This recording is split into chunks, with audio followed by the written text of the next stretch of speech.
Hello and welcome to the Icebreakers Lookbook with myself, Frankie Seaman, and my amazing co-host, Alexandra Schauman. We will be talking you through all the glamorous throwback looks because this week, it was the 80s, baby. It was the 80s, yes. And you are looking fantastic. Look at you, look at that hair, look at that glitter and the earrings. I'm loving it. All the sparkles and shimmers. I'm all here for it. Gotta do the 80s, baby. Well, you're looking pretty slick yourself. Were you even born in the 80s? You bet you were born in the 80s, weren't you? I was born in the 80s. I don't think I was not old enough to have makeup and hair done, but I was definitely born in the 80s. And I remember having this kind of fringe kind of. I think that was that was a rocking thing, and using all this hairspray, which I had to use tonight as well because it takes a lot of hairspray to make it stay up like this. I've forgotten. You look like you came straight from the disco. I'm here for it, baby. I love it. Loving the side ponytail. That is incredible. It is gravity defying. So well done, you. And also, I have to say, if you guys haven't checked out Alex's TikTok and Instagram this week, she's had some incredible footage of her and her husband, Lukasz. Of course, they're an amazing couple, both on the ice and off the ice. And they've done some wonderful skating for you guys outside on the lake, outside their very own house, actually, in Sweden. And I was green with envy, honestly. It was like I'd turned back into the Wicked Witch because I was so jealous. That footage looked amazing. Oh, well, thank you. No, we felt it's been a great week, and it's been frozen. It's been minus degrees, so the ice was just stunning. So we couldn't help ourselves. We had to go out there, try to do it every year, but of course, it's not guaranteed. Depends on weather. It's not like in the studio where they have guaranteed ice. But I would say my ice was pretty good. It was pretty smooth, and it's cool because it's black as well. So obviously, in the studio, they can project different colors onto the ice. So we have to work on that. Maybe zhuzh it up a little bit. I'll have Luke look into it for us. But yeah, anyways, I think it was the show that got me inspired to hop on the ice. So I think we should just dig in. I thought it was a brilliant, fun 80s week. Lots of color, lots of surprises again. Maybe not as much hair and makeup looks that we had thought when we talked about this the previous week. What do you think? Yeah, I agree with you. And I have to say, obviously, you and I have both gotten right into the 80s theme. You're there with your pink and your turquoise and your sparkles and your hair. And I did the same thing, a glitter eyelid. And I was expecting to see a little bit more glitter and glam because I think the 80s really was the start of when people really started to push looks and start to push fashion. So I was a little bit not disappointed, but surprised that it was a little bit tamer than I thought it was going to be. I thought it was going to be a rocking wild 80s, and it ended up being kind of like a night in with a glass of wine 80s. Right. First up, we had Michaela and Mark, and they skated to Venus by Bananarama. And I thought it was a fun look. I enjoyed the red and white and black. And I actually thought that Michaela really looked like Dolly Parton, which I don't think perhaps was what the look they were going for. But I thought it was really, and I enjoyed Mark's super sparkly pants. And of course, he had his little curls going on. But Michaela's makeup was fun. She probably had more blusher on than I have at this point, but she had the really, really pink eye and blusher overload as well. But, she manages to look gorgeous and cute in everything. I kind of really enjoyed the hairstyle and the bows as well there. What did you think? Well, she was definitely the lady in red, wasn't she? And she's got that million Yes. dollar smile. And I think the thing is, I went for big blusher on the lookbook. Sorry, I went for big blusher this week on the main podcast with Matt because obviously the 80s is all about blusher. I think I've toned it down a bit today. I'm not sure why. I went for the glitter eye instead. But yeah, I think with the red around her eyes and then highlighted with the black, I think it was quite a striking look and probably one of the most 80s looks with the bandana around her hair and the curly locks. Yeah. She's giving me like prime Madonna as well, or maybe Boy George.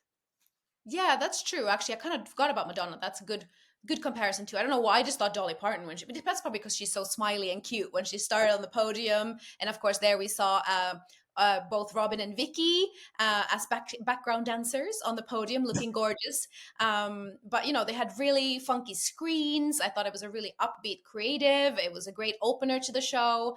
So I was a bit disappointed to see that they again perhaps didn't get as high scores as I think they should have. But I really enjoyed the look, and it was a different spin on Venus because from the original music video as well. It's slightly different, but it was still very much yes. And of course, Mark had choreographed, so there was mountain top, and they were doing these small lifts, and they were doing everything. So I thought that went really well with the whole creative and the look. Yeah, I agree with you. I think Venus, she definitely was. Goddess, she 100% was. And Lady in Red in her red and black and her cute little polka dot top, but she was giving me prime 80s. So I think it was a good opener to the show. That's great. So second we had, oh wait, are you gonna do it? No, I'll do it. Sorry. We should go live because then at least we just have to do it. Sorry, Matt. This is it's at midnight. Oh my god. Do you want me just to say it and you hold up the picture? Because we said every other, but I think Yeah, it, you introduce every single one, and then I'll just hold up the picture, and then I'll as soon as you're finished introducing, I'll go into the second one. Yeah, okay. yeah, Clap again. right. And after that, as number two, out the tunnel, we had Charlie and Eric, and they skated to Never Too Much. Never Too Much. And of course, it was very sad to see them go. But I did like the creative. I did like the look here as well. They had a kind of funny pink and then Bordeaux and cricket theme in the beginning. I saw a little bit as well. So, what did you think of Charlie's look? I thought Charlie was beautiful this week. I was really, obviously, we're always sad to see her go, and she's a stunning lady. But I don't know. I just thought this soft pink with the brown really suited her. So if you're watching at home, they've done a soft pink eyeshadow all around her eye, which is a bold choice because it can make you look like you've got pink eye. You've been crying, but she's got dark brown eyes, and it's set her eyes off beautifully with a pale brown eyebrow. But then on top of that, they gave her this sort of like dark brown eyeliner just along the lash line, just so that the lashes could sit on top of that. And then they lightened up her cheeks with a bright pink blush, which of course is very 80s. And then top the whole thing off with this fantastic fuchsia lipstick, which I think matched perfectly with her. Well, she's bordering on neon, isn't she, really? I mean, Eric, yeah, he looked good in his wig and he'd got his Bordeaux and his shirt on, but he kind of paled into the background with this hot pink woman that he was handling on the ice. So she was hot enough for all of the 80s, actually. And I think the way that they did her hair, it wasn't too overstated, unlike mine today, unlike yours today. She had a very natural kind of flow to it, and it looked lovely as she was skating across the ice, obviously. So I think if you're going to go out, and spoiler alert, Charlie and Eric did go out this week, but if you're going to go out, I think that's probably a look you'd be happy to go out on. Yeah, actually, that kind of hit the nail on the head, and there was nothing. Everybody looked gorgeous this week, but I think it was probably just a bit. 80s wasn't necessarily always the prettiest decade. You know what I mean? So I think everybody looked fairly, which is it is dancing on ice, and again, I'm sure the hair and makeup team can't help but to always like make people look gorgeous. But it was a bit. I was expecting a bit more, and like you said, Charlie here is looking fantastic, but I wouldn't look at her and be like, oh, she's definitely skating to an 80s themed week. Now we have to talk about the guys' looks this week because I feel like the guys had very strong wigs, and you and I talked about this in the past that some of the guys had been quite tame with their looks. But here's Eric rocking his blonde frostings, and I'm here for it, Eric. So yeah, well done to you, and we're sad to see you go. Yeah, really sad to see you go. You've been amazing. And actually, talking about wigs, we're going to move on to couple number three because I was on it last week. Skating third was Dan and Vanessa, but I'm going to talk about Dan here because I was saying, give the guy something, give him a dig. I wanted him to have that lion mane for Lionheart. And here, actually, they did. He had a quite a large, I think it was maybe a hairpiece or a full wig. I don't even know. I don't think with the hairline. I think it's just the hairpiece added in. But he looked, it was like Zsa Zsa Zoom. That's quite the hairpiece. Well, obviously he was skating to George Michael and Faith, one of my favorite tracks. I mean, iconic 80s. There he is with his hairy chest out, with his white vest on and his leather jacket. And yes, finally Dan got a hairpiece. They changed it up. And didn't he just look like George Michael? I bet his mom was thrilled. Yes, I think she was. No, he looked. They always. This is the hot couple, both him and Vanessa. I really liked Vanessa's look as well. But I was so happy to see him kind of rocking a different hairpiece. But yeah, here is Vanessa has had different hairstyles, and I really liked her in this little blonde, cute wig. It's not, maybe not something that you look at her and think, oh, but she looks really good in this. I mean, is there anything she doesn't look good in? We haven't found it yet, whatever it is. Keep trying. Yeah, a cute pixie blonde crop cut. Who would have thought? But look, it's completely changed her face.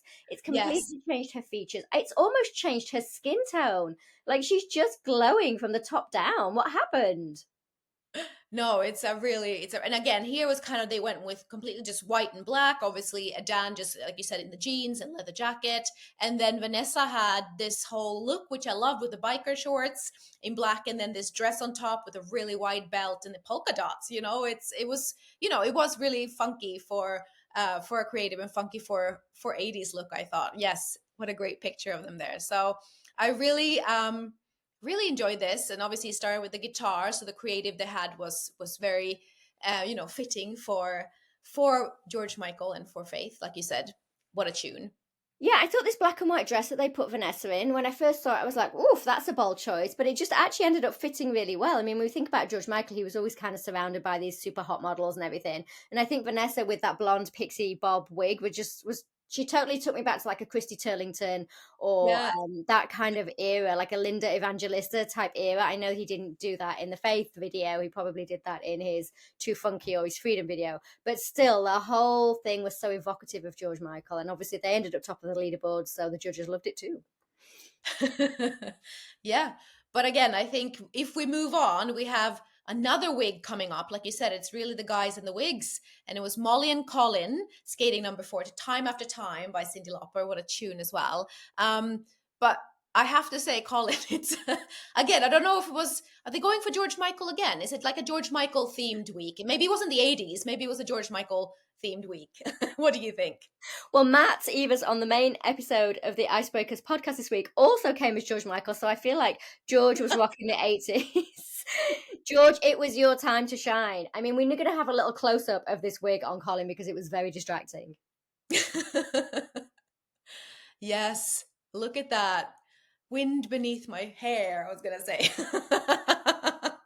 Now, the two of them were a vision in pink, and the creative itself was very, very beautiful. I think, when you looked at it, the first thing you thought was sort of new romance, like proper 80s, wasn't it? Look at that. Crimped Yeah. hair, and he had the big bouffant hair, almost bordering on a bit of a mullet. And then they were in this pink, very blousy, blouson-y type outfits. Both of them had sleeves and then a lot of billowing going on. It just felt very sort of Duran Duran and very 80s. What did they skate to again now? I've forgotten. It just was on the tip of my tongue. They skated to Time After Time, Oh, Cyndi yeah, Lauper. of And course. I actually was going to say, I mean, I love the creative because they had, they started off in the tunnel and she was sat on the table and it was all, time. There was clocks everywhere. There was clocks displayed, watches on the screens behind them as well. And I think it really tied together with the piece as well, with the choreography and with the looks. So it was a dreamy piece. And again, I kind of didn't write anything down during the whole number. I just really sat back and enjoyed it because it was beautiful. And especially Molly looked stunning as well. Like the crimped hair, again, gorgeous girl as she is, but the makeup was really, again, very, very pretty on her as well. She had very glittery, well, peachy and glitter. What do they do with people? They look amazing, their skins. They have this glow, this dewiness, obviously probably picked up by that beautiful costume as well that sparkles for days. But it was, yeah, just, oh, I can't stop looking. She's very, very, very beautiful there. I think another one here, they've given us some hair pieces, which are a little, well, obviously longer and lighter and obviously crimped, but it's almost affected her skin tone too. Like she looks darker and she looks almost peachy to brown toned, which we've not seen on Yeah, her. Normally she's quite pale and we think of her as being a bit of an English rose type of look, but this yeah, looks a lot more dramatic, even though it was a very romantic style. And I think the softness of the outfit and the softness of the hair really helped to soften it.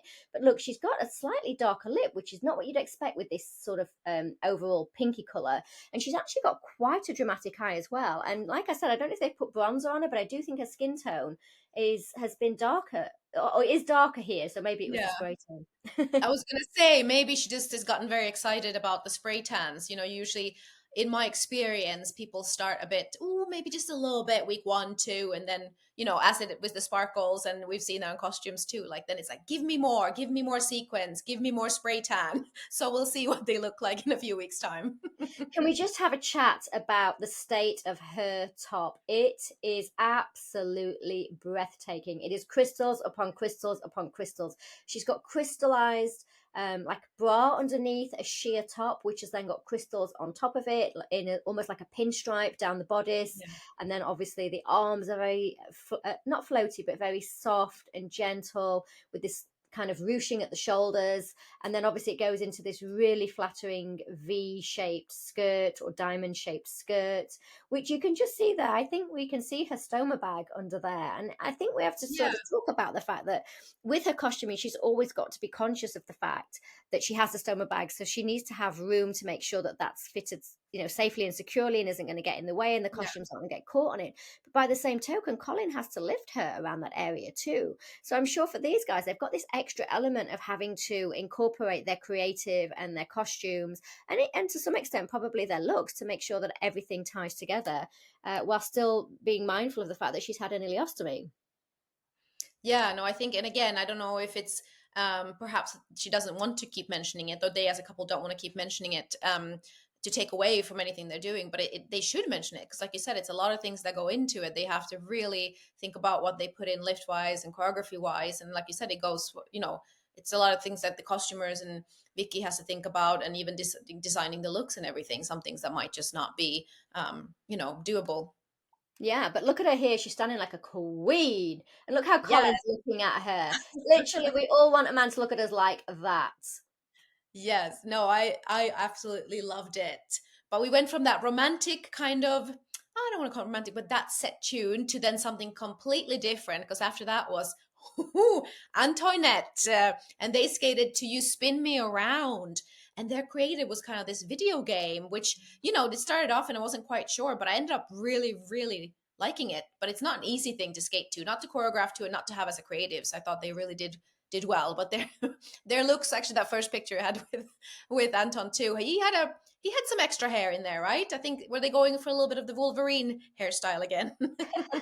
I think they recycled the Wolverine hairpiece and gave him a flat top, which is very 80s. He was giving me all the It's Max Headroom type feels, or the Eddie Murphy and Beverly Hills Cop, that type of feel, which I love a lot. But again, we've seen them wear black a lot. And I'm not sure if that was because Anton was uncomfortable at first with the colours. Obviously, we have seen him since wear colours, but we've seen them wear a lot of black and a lot of leather or PVC, which is quite a masculine look. I mean, obviously, Annette carries it off perfectly. And this week it was kind of black and yellow and blue. But again, very masculine, and it felt very appropriate for him because he's not a pretty skater. Obviously, he is an aggressive kind of athletic skater. Yeah. So I like the fact that they're working to their strengths. We have to talk a little bit about Annette's hair, though. Look at that. Yes, I love this. Again, the crimped look, and then it was like dipped in a bit of blue, purple, and black, like all these colors. I mean, that was amazing. Can you imagine how doing that every morning though would take time if that was your daily look? I But think no, she you would suit a dip dye. You could do that with your little ponytail. You just upside down, dip that in, and then you're good to go for the day. I loved it. I love the little dip dye. I think it was really original and really cutesy. yeah, no, I don't think actually I've seen that on the show before. So that's original. Oh, I can't even pronounce that. That's why I can't say it. You got to do it. Originality. So they probably have listened to the judges as well backstage. They're going to bring that as well in heaps and bounds.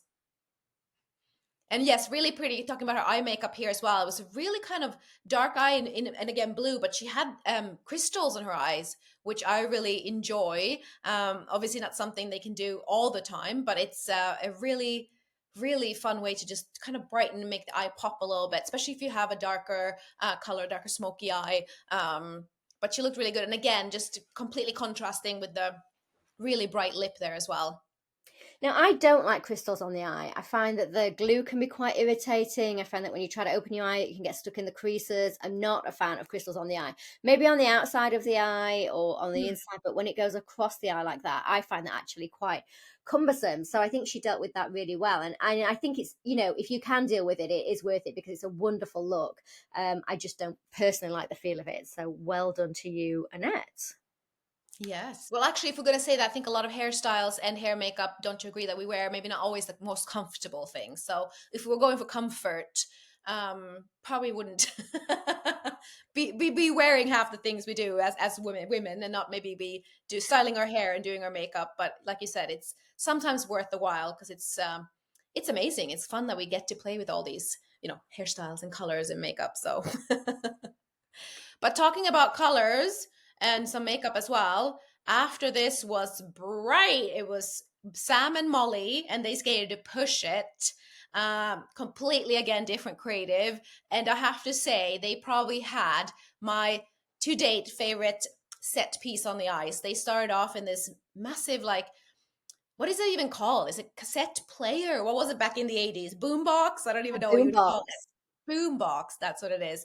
But I really, really loved, because when I heard, they announced that they were going to skate to this, I was like, "Ooh, that's a tough piece.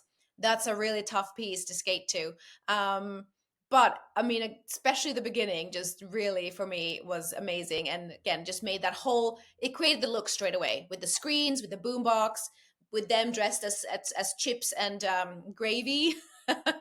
And again, they had all, we said we want them to have something, they've been a bit bland for a few weeks, and we said we want them back in something really spectacular. And for me, this really was that. I'm not necessarily talking about all the skating and everything, and I know there was a few mishaps there too, but just their pure look here. Look at that. Molly smiling, and the whole I love the costumes here too. They were really funky and maybe comfortable to skate in. I don't know, more like training gear. Yeah, I think so. I mean, Matt Evers asked me on the main episode of The Icebreakers which my favourite creative was of the night, and I actually ended up saying Sam and Molly's because you're right, it was so much fun. That boombox, which was huge, by the way, I don't know how they managed to get that on and off the ice in time without us even noticing. It was absolutely seamless, so well done to the crew guys backstage. But that boombox was literally screaming 1980s, wasn't it? And I think that really did set the tone, like you said, and I loved them. I loved the way they skated. I didn't, love everything that they did in terms of the skating skills, but the choreography was fantastic, and the look, like you said. I mean, this look for me is something I want to recreate. So Molly's giant, massive, huge pink hair is literally the stuff of dreams. She looks like a candy floss. It's fantastic. Yeah, it's so fun. It's almost a shame she had to put the cap on for the routine. She should have just wore it like that. But I love it, and I love her makeup too, with this bright pink that really, and the yellow on the corner of the eye on the inseam there. And again, just look at her there. It's like it's like the just want to party when you see her face. And yeah, it really was a smiley happy piece too.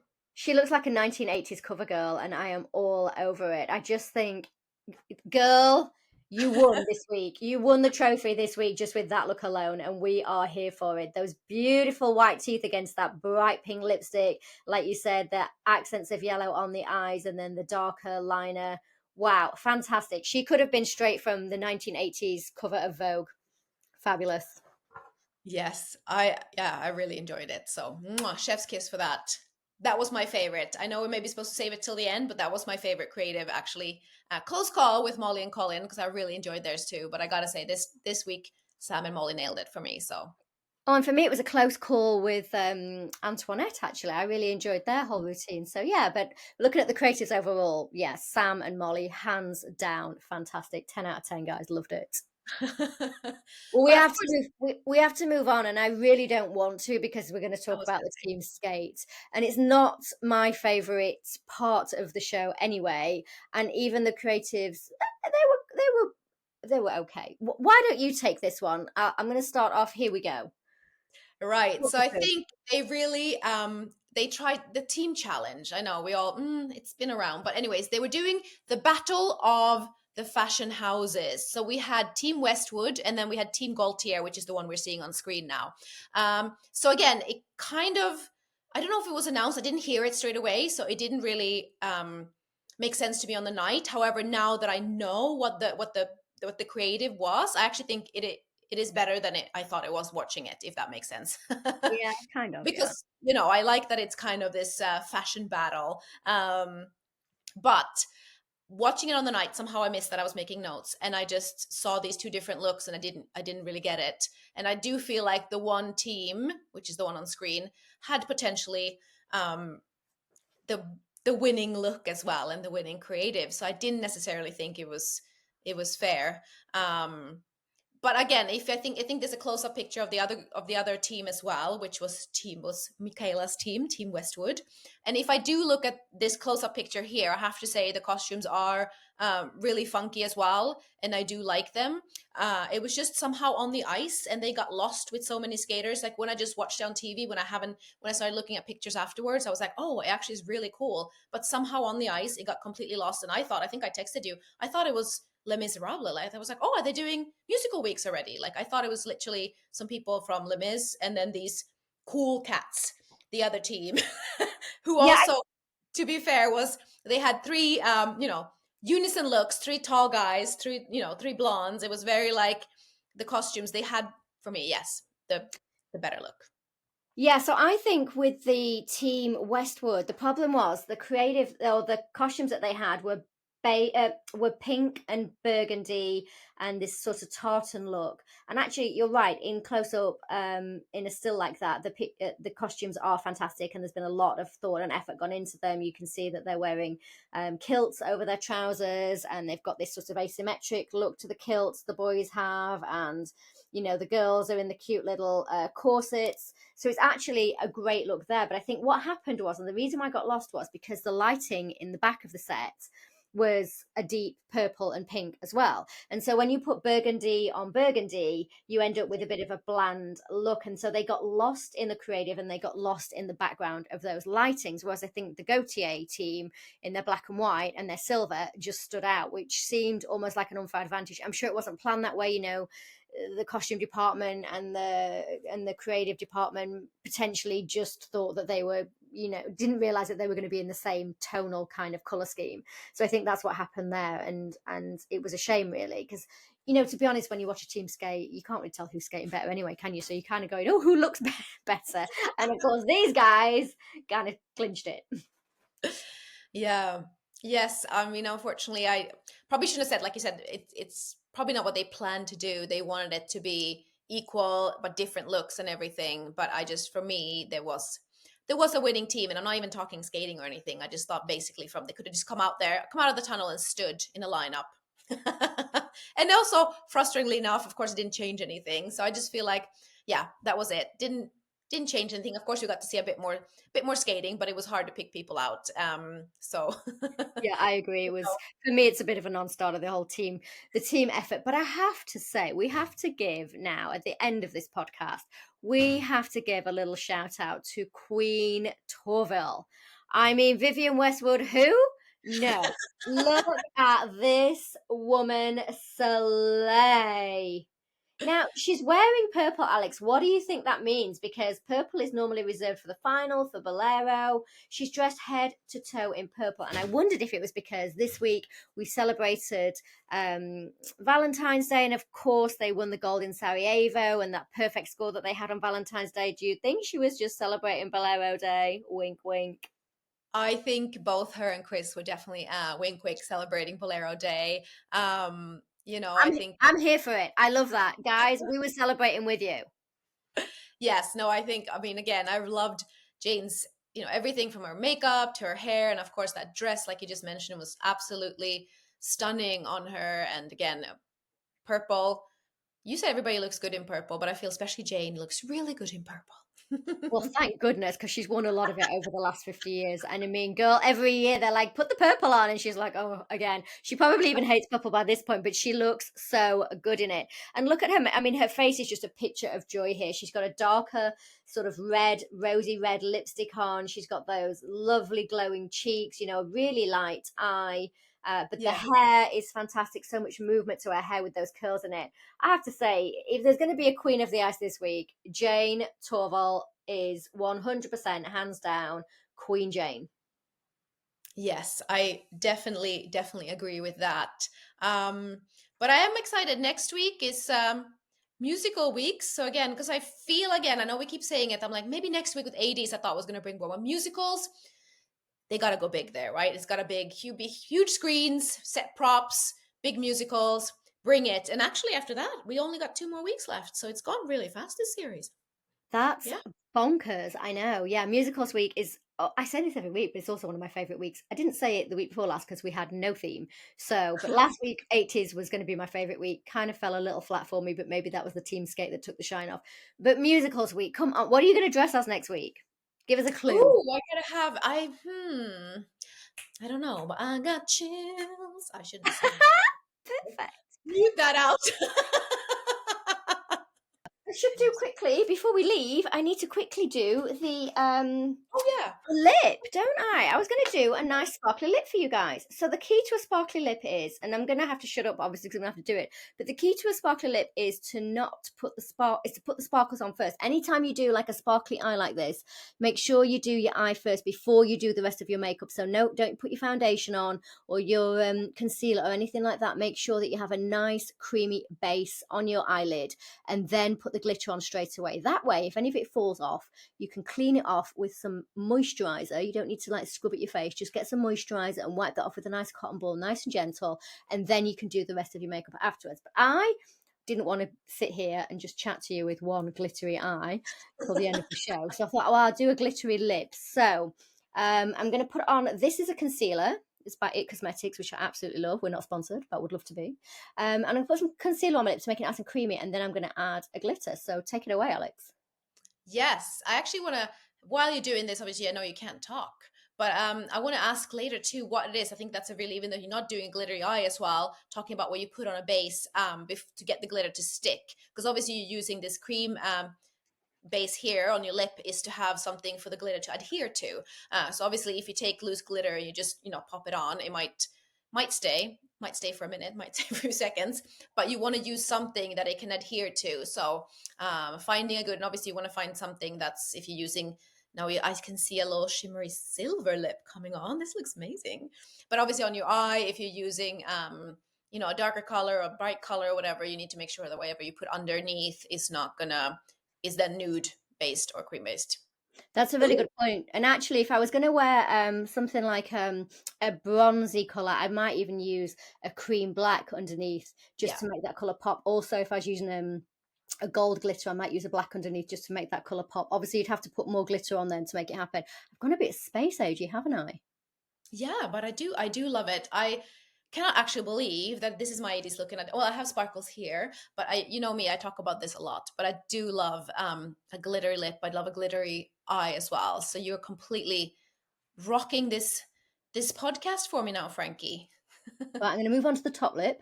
You're going to do the top. So obviously, again, very important to get this cream base underneath, so you have somewhere to get the glitter to stay on, especially on the lips. I love wearing I usually do a red, if I do red lippy, lippy. That's my red lippy, that's my look, but red lipstick, and then you can pop some red glitter on top if you really want, but to make them pop a little bit more. But if, when you drink or if you have something to eat, just be careful because it does move around. So maybe drink through a straw or something. I remember having, I think on Dancing on Ice, a glitter lip, and they did put it on very early in the morning, and it was a whole day to get through without making it go everywhere else. So I had to drink through a straw and I had to eat in very small bites. There we go. Looks very, very nice.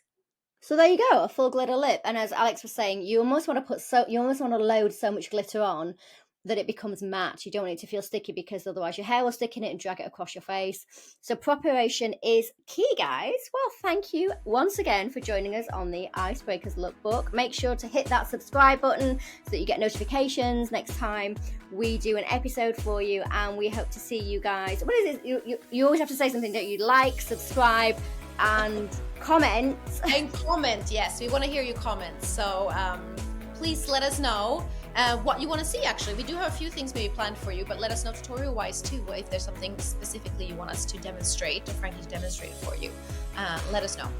That's right, guys. Well, thanks for joining us on the Icebreakers Lookbook, and we will see you next week for Musicals Week. Thank you so much, Alexandra Schauman, and it's good night for me. Good night from Sweden. Mwah.